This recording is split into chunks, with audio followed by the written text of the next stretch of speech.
And we now begin this hour with this bombshell letter from the latest MPP to be booted out of Doug Ford's government.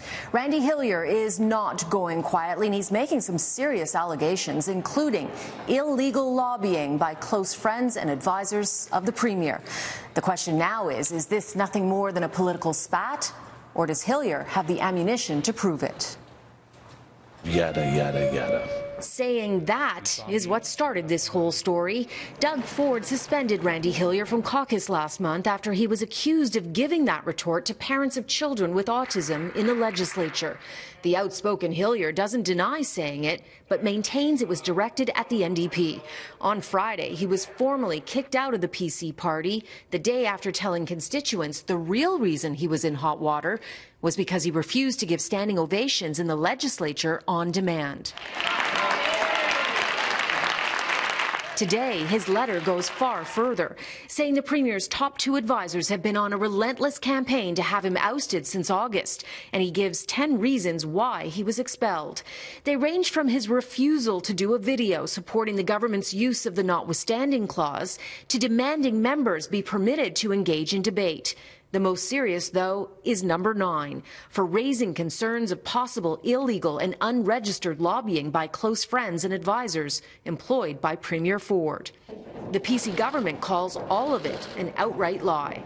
The Premier's office has sent a letter out to all of the media and that states categorically that every one of the allegations in the letter from Mr. Hillier are false. Actually, that's not true. PC staffers were instructed to drown out media questions by clapping loudly after government announcements. Are you told to clap? They only stopped after they started getting too much attention and a public backlash ensued. Like, who tells you to clap? There's no doubt the Conservatives are running a tight ship and MPPs are expected to toe a very strict line. It led to MPP Amanda Simard leaving the party after she got into a fight over French language rights. Do you think there's too much power centralized with Premier Ford's office? I mean, clearly, yes, because I'm not the only one that thinks that, and I'm glad that people are starting to see it. Are you specifically? Did you see anything illegal? I don't think there's any. I don't think I can't say I've seen anything illegal. Hillier has provided no evidence of any illegal action. The opposition, though, is calling for an OPP investigation.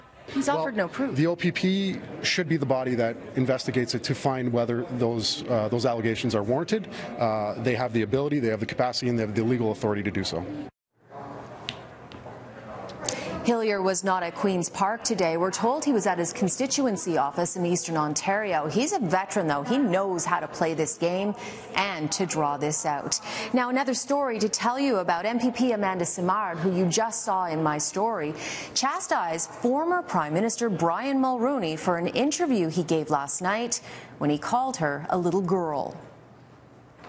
I think the positive side of that is that people are overwhelmingly denouncing those comments and think that it's very from a time of the past, and the fact that so many people are denouncing his comments is encouraging for women in politics. I think we need to support women in politics and not retort to those types of name-calling. The allegations that Randy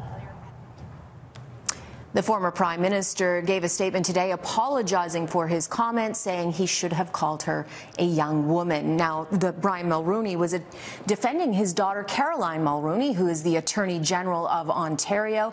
She has been tasked with mending fences with the French community.